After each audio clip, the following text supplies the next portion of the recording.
Good morning, 9th Standard English Medium, GT Shet Vidyalay. Very warmful welcome again in video lecture series.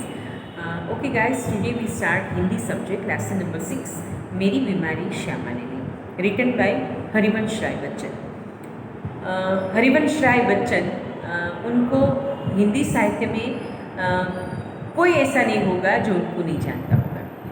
बहुत बड़ी हिंदी साहित्य में बहुत बड़ी हस्ती के रूप में वो प्रस्थापित है. और मधुशाला, अगर हरिवंश राय बच्चन जी ने कुछ न लिखा होता और सिर्फ मधुशाला लिखा होता तो भी वो इतने ही लोकप्रिय एवं कीर्ति के हकदार होते. एक ही शायद ही ऐसे कोई कवि या साहित्यकार होते जो अपनी एक ही सर्जन से इतने फेमस हो गए हैं. और एक दूसरी तरह से हम उसको पहचान सकते हैं, हमारे लेजेंड महानायक अमिताभ बच्चन जी की वो पिताजी हैं हरिवंश राय बच्चन. तो बहुत ही हिंदी साहित्य में बहुत ही नामी गिरामी कवि के रूप में उनकी प्रतिष्ठा है. और जैसे आप इंट्रोडक्शन पैराग्राफ पढ़ेंगे उनके बारे में आपको विशेष जानकारी मिल जाएगी. अमिताभ बच्चन जी का व्यक्तित्व देखकर हमें पता चलता है कि वो एक अच्छे सुहृदय और बहुत ही उम्दा इंसान के बेटे हैं. और अपने पिताजी की तरह उनमें भी बहुत सारे गुण आज भी हमें देखने को मिलते हैं. तो जैसे हम वो ये बहुत कम लोगों को ये सद्भाग्य मिलता है कि बच्चा अपने बाप के नाम से प्रख्यात होता है और बाप भी अपने बेटे के नाम से प्रख्यात होता है. तो ये दो महानायक, हरिवंश राय बच्चन भी अपने हिंदी साहित्य में लेखक के रूप में महानायक है और अमिताभ बच्चन जी भी एक्टिंग की दुनिया के महानायक हैं. तो आज हम हरिवंश राय बच्चन जी का एक पार्ट है, ये आत्मकथा अंश है. उन्होंने एक आत्मकथा लिखी है, उनका ये अंश है मेरी बीमारी श्यामा ने ली. तो इंट्रोडक्शन पैराग्राफ में आपको पता चलेगा पाठ के हार्द के बारे में और पीछे पाठ के पीछे शब्दार्थ पर टिप्पणी भी दी गई है. ये पाठ का प्रकार है आत्मकथा अंश. तो जब भी आप आत्मकथा पढ़ेंगे आपको पता चले क्या भूलूं क्या याद करूं, ये उनकी आत्मकथा का नाम है. और श्यामा उनकी पहली पत्नी थी. हरिवंश राय जी बच्चन की पहली पत्नी थी श्यामा और दूसरी पत्नी थी तेजी बच्चन जो कि अमिताभ बच्चन की माँ है. तो श्यामा जिसके साथ उनकी शादी हुई थी वो ज़्यादा देर तक उनके साथ नहीं रह पाई क्योंकि उन्हें बीमारी हो गई थी और वो बीमारी में ही चल बसी. इसलिए उन्होंने दूसरी शादी की तेजी बच्चन से. तेजी बच्चन भी अपने आप में बहुत बड़ा भव्य व्यक्तित्व है. वो हमारे स्वर्गीय प्रधानमंत्री इंदिरा गांधी की बहुत नज़दीक की सखी थी और पत्रकारित्व क्षेत्र के साथ जुड़ी हुई थी. और उनका व्यक्तित्व भी बहुत बड़े विभिन्न आयामों वाला था.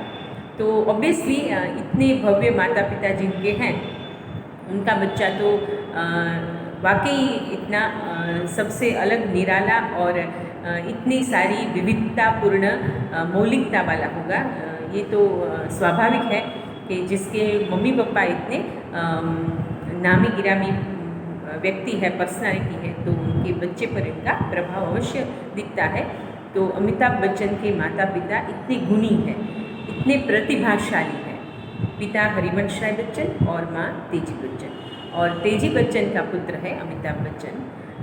तो आज हम हरिवंश राय बच्चन की आत्मकथा क्या भूलूं क्या याद करूं उनमें से एक अंश यहाँ हमारे पाठ के रूप में लिखा है मेरी बीमारी श्यामा ने ली. तो इसको आज हमें पढ़ना है. श्यामा उनकी प्रथम पत्नी थी. इस पूरे पाठ में जैसे आप पाठ पढ़ेंगे आप जैसे जैसे पाठ में जो प्रसंग दिए गए हैं वो पढ़ते जाएंगे वैसे वैसे आपको हरिवंश राय बच्चन के व्यक्तित्व का परिचय मिलेगा. लोग आत्मकथा क्यों पढ़ते हैं? क्योंकि ऐसे दिग्गज इंसान के जीवन में भी उतार चढ़ाव आते हैं. कई परिस्थितियाँ ऐसी आती है कि वो निराश हो जाते हैं, उनके सामने भी घना अंधकार आ जाता है, लेकिन वो अंधकार से अपने प्रयास से, अपनी सूझ से, अपने ज्ञान से कैसे रास्ता निकालते हैं वो सीख हमें आत्मकथा से मिलती है. इसीलिए आत्मकथाओं का बहुत बड़ा महत्व है. जिसे हम ऑटोबायोग्राफी कहते हैं इंग्लिश में। मुझे तो लगता है कि बहुत ही सफल व्यक्ति की ऑटोग्राफी पढ़ने से हमारे में भी एक परिवर्तन, एक बदलाव, एक जुस्सा आ जाता है। कुछ ऐसी चीज़ें हमारे सामने भी आती है कि हमारे जीवन जीने का तरीका ही बदल जाता है, या समस्याओं का उकेल देखने का या निकालने का जो हमारा वैचारिक जरिया है ना, वो भी डेवलप होता है। तो मुश्किल परिस्थिति से कैसे निकला जाए, ये सब हमें आत्मकथाएं सिखाती हैं। इसलिए मुझे लगता है कि जब भी समय मिले, मौका मिले, हमें ऑटोबायोग्राफी पढ़नी ही चाहिए। और कभी ऐसा हो कि हम भी कोई ऐसे प्रसिद्ध इंसान बने और हमें भी ऐसा लगे कि हमारे जीवन में भी बहुत सारे ऐसे प्रसंग हैं जिनसे और लोगों को प्रेरणा मिलेगी, तो हम भी ऑटोबायोग्राफी लिखें। ऑटोबायोग्राफी लिखने की शुरुआत डायरी लिखने से होती है। मैं तो अपने सभी विद्यार्थियों को अनुरोध करती हूँ कि डायरी लिखना शुरू करें। डायरी लिखने से हम अपने व्यक्तित्व का स्वयं विश्लेषण कर सकते हैं। विश्लेषण करने से हमें पता चलता है कि हमारे में ये अवगुण है, हमारे में ये गुण है, हम इन व्यक्तियों से प्रभावित होते हैं, ये चीज़ हमें अप्लाई करती है, ये चीज़ में हमें रस नहीं है, इंटरेस्ट नहीं है।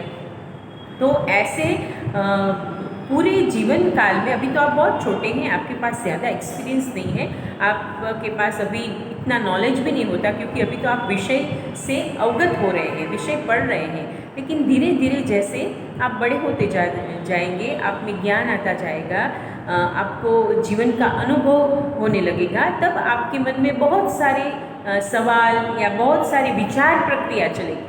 उस विचार प्रक्रिया को अगर आप शब्दों में ढालकर डायरी में लिखते हैं, तो कभी 1-2 महीने बाद फिर अगला महीना कैसे गुजरा वो अगर डायरी आप देखें, तो आपको भी लगेगा कि आपके जीवन में बदलाव आने लगा है, परिवर्तन आने लगा है। कभी कभी ऐसा होता है कि सेटबैक में चले जाने से हम अपने जो किस्से हमने जैसे डायरी में लिखे हैं वो अगर पढ़ लें ना, तो भी हम में एक विश्वास आ जाता है कि अरे मैं तो ये व्यक्तित्व हूँ, मुझे किसी से डरना नहीं है। तो आत्मकथा का ये एक अनूठा महत्व है साहित्य में, और होना ही चाहिए।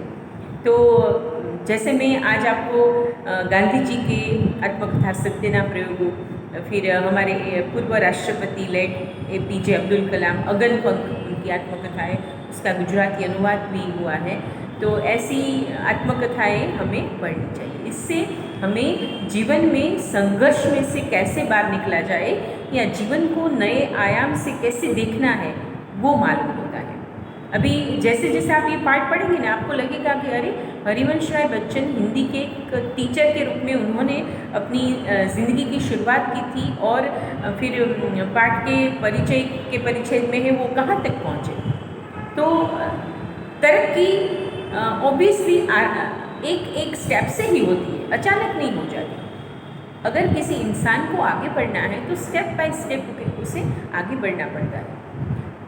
कभी शारीरिक तकलीफ आती है, कभी सामाजिक तकलीफें भी आती है, कुछ ऐसी समस्याएं आती है जिसका कोई तोड़ नहीं मिलता, फिर भी प्रभु कृपा से और अपनी उखलत से हम उससे गुजर जाते हैं। तो ये आत्मविश्वास हम में आना चाहिए। ऐसी बात मेरी बीमारी श्यामा ने ली इस पाठ से हमें सीखने को मिलती है। हर पाठ कुछ न कुछ हमें सिखाता है। ये पाठ हमें ये विचार देता है कि अपने काम को प्रामाणिक रूप से करना है। हरिवंश राय बच्चन ने अपनी आत्मकथा में लिखा है कि कभी कभी अब शुरुआत में वो कहते हैं कि मेरी जब शादी हुई तब मेरी निजी आमदनी इतनी नहीं थी कि मैं अच्छी तरह से रह पाता। बहुत सारी मुश्किलों के साथ हमारा गुजारा होता था। कभी कभी तो कर्जा भी चढ़ जाता था, कुछ रुपए उधार लेने पड़ते थे। और फिर ऐसे में कवि को एक बीमारी हो गई, बुखार आने लगा और दम हो गया। उस बुखार से और दम की जो बीमारी थी उससे वो कैसे निकले, और उनको अपने जीवन निर्वाह के लिए ट्यूशन्स, रात दिन ट्यूशन्स करने पड़ते थे। कभी कभी तो ऐसा होता था कि 102 जितना बुखार हो तो भी ट्यूशन लेने जाना पड़ता था। और कभी ऐसा होता था कि किसी सामायिक में या अखबार में लेख देना हो तो ऐसे बुखार में भी लेख लिखना पड़ता था। वो चाहे तो भी आराम नहीं कर सकते थे, क्योंकि जीवन निर्वाह का सवाल था। अगर लेख दे तो भी पैसा मिले, अगर ट्यूशन करे तो फीस मिले, उससे घर चले। ऐसी परिस्थितियाँ उन्होंने झेली है। कोई इंसान समृद्ध पैदा नहीं होता। उन्हें परिस्थितियाँ, मुश्किलों से निकलकर अपने आप को आंतरिक रूप से और बाह्य रूप से समृद्ध बनाना होता है। ये बात इस आत्मकथा अंश से हमें पढ़ने को, सुनने को, समझने को मिलती है। और एक जगह पे हरिवंश राय बच्चन कहते हैं कि कभी कभी तो जितना बुखार होता था ना, उस बुखार में मैं और अच्छा लिख सकता था। अभी मेरी मानसिकता ऐसी हो गई थी कि जैसा भी हो मुझे आराम करना नहीं है। एक पड़ाव तो ऐसा आया कि वो दवा के लिए भी तैयार नहीं थे, क्योंकि उसमें खर्च होता था। तो उन्होंने निसर्गोपचार यानी कि आयुर्वेद पद्धति के अनुसार अपनी बीमारी को दूर करने का प्रयास वो करने लगे, क्योंकि एलोपैथी के लिए उनके पास पैसे नहीं थे। और एक डॉक्टर ने तो उसको मुंह पर मार दिया था कि अगर पैसा नहीं है तो इलाज करवाने के लिए क्यों आते हो। इतना बड़ा अपमान उन्होंने सहन किया, और उस अपमान से उन्होंने पॉजिटिव थिंग्स लेकर निसर्गोपचार यानी कि नेचुरोपैथी वाला ट्रीटमेंट शुरू किया और अपने आप को स्वस्थ बनाया। इसी क्रिया के दौरान उनकी पत्नी जो श्यामा उनकी पत्नी थी ना, पहली पत्नी, अभी उनका वैवाहिक जीवन शुरू ही हुआ था, तो श्यामा ने उनकी बहुत सेवा की, बहुत ही चाकरी की लेखक की। और अंत में क्या हुआ कि श्यामा को ऐसा बुखार आया कि वो फिर पलंग से खड़ी नहीं हो पाई। वो श्यामा अच्छी नहीं हो पाई और उसकी मृत्यु हो गई। तो हरिवंश राय बच्चन जी अपनी पत्नी को श्रद्धांजलि देते हुए लिखते हैं कि मुझे लगता है श्यामा ने जैसे मेरी बीमारी ले ली। नेक्स्ट वीडियो लेक्चर में हम और बात करेंगे इस लेसन के बारे में। आप ये लेसन अवश्य पढ़ लीजिए, 2 बार पढ़ लीजिए, और इसके लेखक का परिच्छेद भी दिया है वो भी पढ़ लीजिए।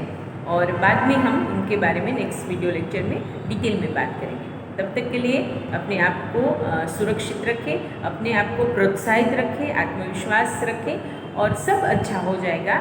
और सभी इंसान को भगवान अपनी तरफ से शांति और सुख दे, ऐसी प्रार्थना करते हैं, करनी ही चाहिए। और अपने आप का ख्याल रखें। Till then, goodbye, have a nice day. धन्यवाद।